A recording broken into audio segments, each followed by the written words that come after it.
Even with all the Egyptian skills and tools, building the pyramids was still an incredibly hard task, requiring millions of man-hours to complete. Legend has long suggested that the pyramids were built by armies of slaves. The legends are wrong.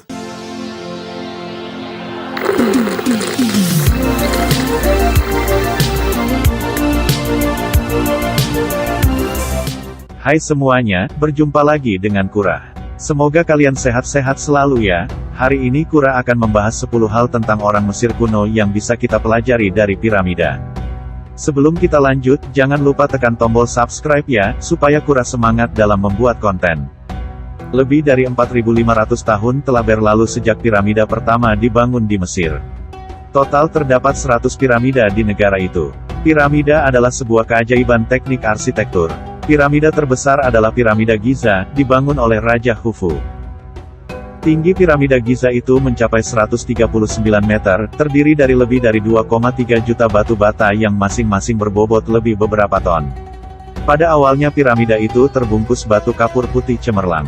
Batu kapur itu memantulkan sinar matahari gurun Sahara yang terik dan membuat terpana orang-orang yang menatap piramida. Piramida menunjukkan beragam hal yang menakjubkan. Tak heran kita sulit percaya bahwa monumen kuno ini dibangun tanpa mesin modern. Berikut 10 hal tentang orang Mesir kuno yang bisa kita pelajari dari piramida. 1.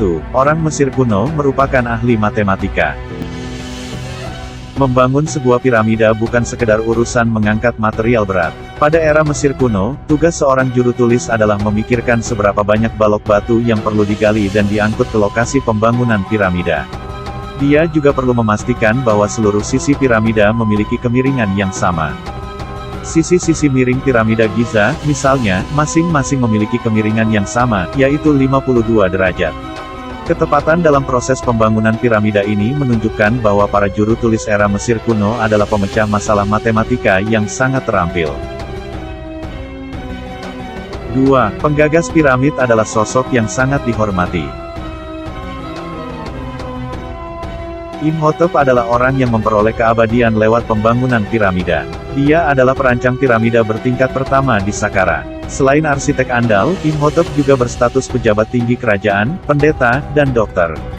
Orang Mesir kuno sangat menghormati Imhotep, bahkan menganggapnya sebagai dewa. Para pembuat film pada dekade 1990-an memuja Imhotep dengan cara berbeda, salah satunya menjadikannya sosok antagonis pemakan daging yang meneror Brendan Fraser dan Rachel Weisz dalam film The Mummy.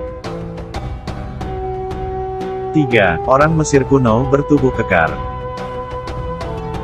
Orang-orang yang terlibat dalam pembangunan piramida menggunakan otot untuk mengangkat semua material batu.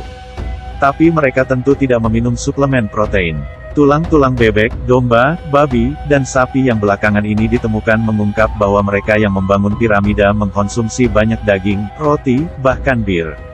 Lewat penelitian arkeologi terhadap kuburan para pekerja kuno itu, terungkap pula bahwa meski sering terjadi kecelakaan kerja yang parah, tidak semua cedera berakibat fatal. Berkat perawatan medis yang mengesankan pada era itu, banyak pekerja piramida pulih setelah mengalami patah tulang. 4. Mereka gemar bekerja sama. Temuan persediaan pangan tadi membuktikan bahwa piramida tidak dibangun budak, seperti yang sering dikatakan. Sebaliknya, pembangunan piramida dilakukan pekerja terampil. Dengan nama kelompok pekerja seperti pemabuk Menkaure, para pekerja di situs piramida tampak menikmati lingkungan kerja yang menyenangkan. Coretan tangan yang ditemukan di situs itu juga menunjukkan bahwa para pekerja piramida memiliki dan bangga terhadap identitas mereka. Temuan itu juga bisa dibaca sebagai adanya persaingan sehat dengan kelompok pekerja lainnya.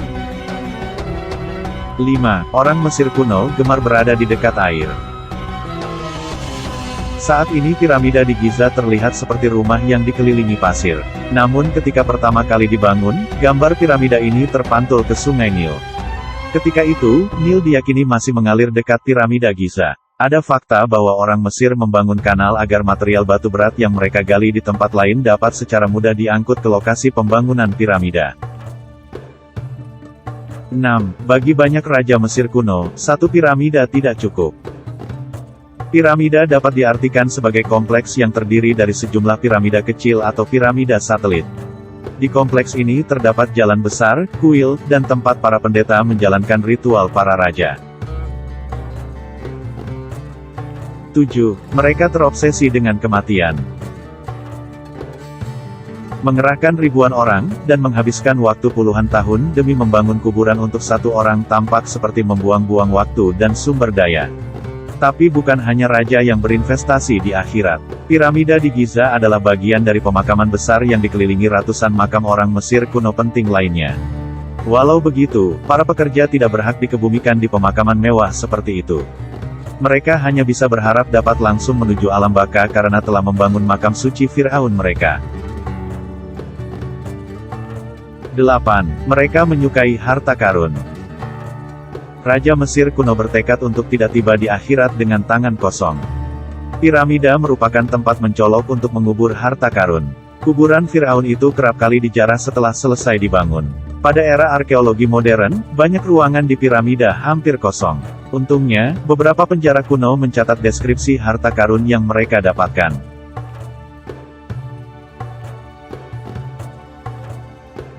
9. Reputasi sebagai pakar pembuat jebakan tak terbukti. Orang Mesir kuno mungkin bisa mempelajari satu atau dua teknik membuat jebakan dari industri film Amerika Serikat atau Hollywood.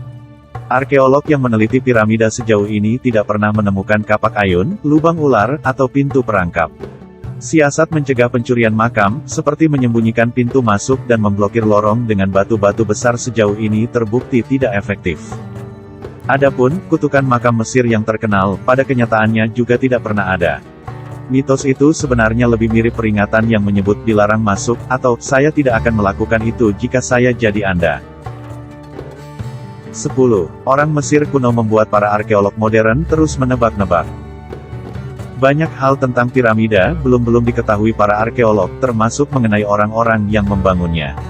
Misalnya, sebuah ruang dan lubang di dalam makam besar ini membuat para arkeolog menggaruk-garuk kepala. Masih ada banyak perdebatan tentang bagaimana piramida ini sebenarnya dibangun.